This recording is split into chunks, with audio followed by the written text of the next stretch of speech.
जय माँ विंध्यवासिनी। प्रिय महानुभाव, मैं ज्योतिर्विद आशुतोष पांडे आज एक ऐसे विषय पे प्रस्तुत हुआ हूँ जिसे सुनने के बाद हो सकता है कि कुछ महानुभाव मेरी आलोचना करें। कुछ महानुभाव ये भी कह सकते हैं कि गुरु जी को इतनी तीखी प्रतिक्रिया नहीं देनी चाहिए। प्रिय महानुभाव, ऐसे महापुरुषों से मेरा निवेदन है कि अगर आप मेरे विचार से असहमत हैं तो कृपया करके आप मुझे अनफ्रेंड कर दें या आप मुझे ब्लॉक कर दें। प्रिय महानुभाव, जिस प्रकार से आज समाज में आकर्षक दिखने के लिए और सुंदरता के नाम पर अश्लीलता परोसा जा रहा है, इसे देखते हुए मैं भारत के युवक और युवतियों को बताना चाहता हूं कि मेरे भाइयों बहनों, जिस चरित्र की आप कीमत को नहीं समझ रहे हैं, इसी चरित्र के कीमत को बचाने के लिए भारत की एक लड़की ने अपने पीठ पर अपने बच्चे को बांधकर अंग्रेजों के सीने में खंजर घोंपने का काम किया था। जिस चरित्र को आप बेचने पे लगे हुए हैं, इसी चरित्र को बचाने के लिए रानी पद्मावती ने अग्नि में भस्म होना स्वीकार किया था, लेकिन अपने चरित्र पर आंच नहीं आने दिया। जिस चरित्र को आप बेचने पे लगे हैं, इस चरित्र को बचाने के लिए दुर्गा भाभी, ऐसे सैकड़ों हजारों वीरांगनाओं ने अपने प्राणों की आहुति दे दी, लेकिन अपने चरित्र पे, अपने संस्कार पे, अपने माता पिता के छवि पे कलंक नहीं लगने दिया। और आप तो सुंदर दिखने के लिए, आकर्षक दिखने के लिए ऐसे ऐसे वस्त्रों में निकलती हैं, ऐसे ऐसे वस्त्रों में निकलते हैं जिसे देखने के बाद शर्म को भी अपने आप पे शर्म आ जाती होगी। प्रिय महानुभाव, मैं ये नहीं कहता कि सुंदर दिखना आवश्यक नहीं है। हमारे तो वेदों ने सुंदरता का गान किया है। मार्कंडेय पुराण का अंश दुर्गा सप्तशती का अथार्गला स्तोत्र कहता है, देह सौभाग्यम आरोग्यम देहि में परमम सुखम रूपम देहि जयम देहि यशो देहि दिशो जहि। हे जगत जननी जगदम्बा मां विंध्यवासिनी, मुझे रूप दो, जय दो, यश दो। लेकिन आपने तो सुंदरता के वास्तविक अर्थ को जाना ही नहीं। सुंदरता के नाम पर मेरे भाइयों, आप ऐसे ऐसे बाल की कटिंग कराते हैं जैसे लगता है कि आपके सिर पे चिड़ियों ने घोंसला बना रखा हो। आप अपने हेयर स्टाइल को बॉलीवुड के उन लोगों जैसा बनाना चाहते हैं जैसे हनी सिंह मॉडल और भी तमाम ऐसे मॉडल हैं जिसे देखने के बाद से आपके माता पिता खुद आपको जन्म देने पर पश्चाताप कर रहे होंगे।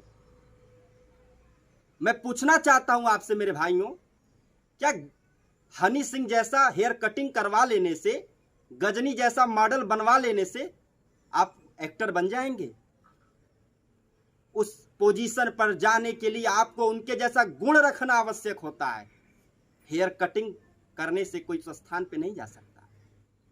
आप ऐसे ऐसे कपड़े पहनते हैं जिसे पहनना और न पहनना दोनों ना के बराबर है। आप एक बात बताइए,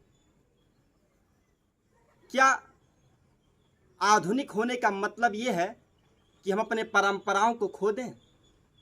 कुछ पढ़े लिखे महानुभाव कहेंगे कि गुरुजी, आप अपनी सोच ऊंची रखिए, छोटे और फटे वस्त्रों से क्या होता है, सोच ऊंची रखनी चाहिए।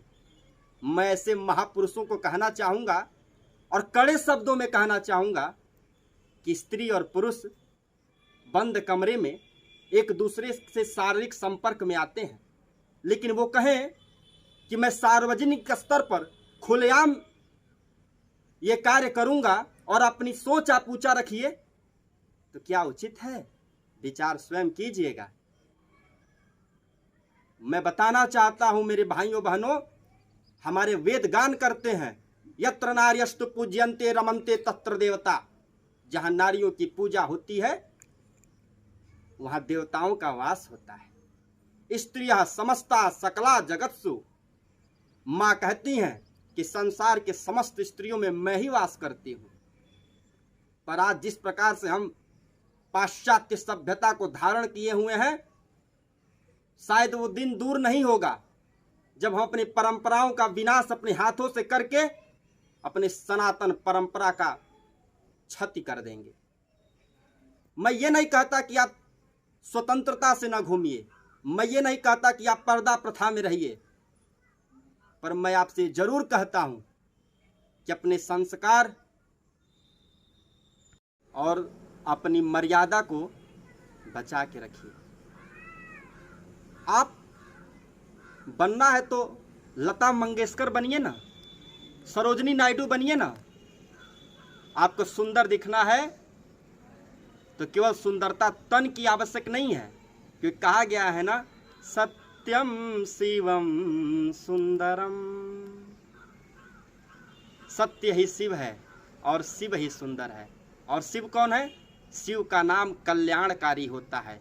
शिव वो है जो कल्याण का मार्ग प्रशस्त करता।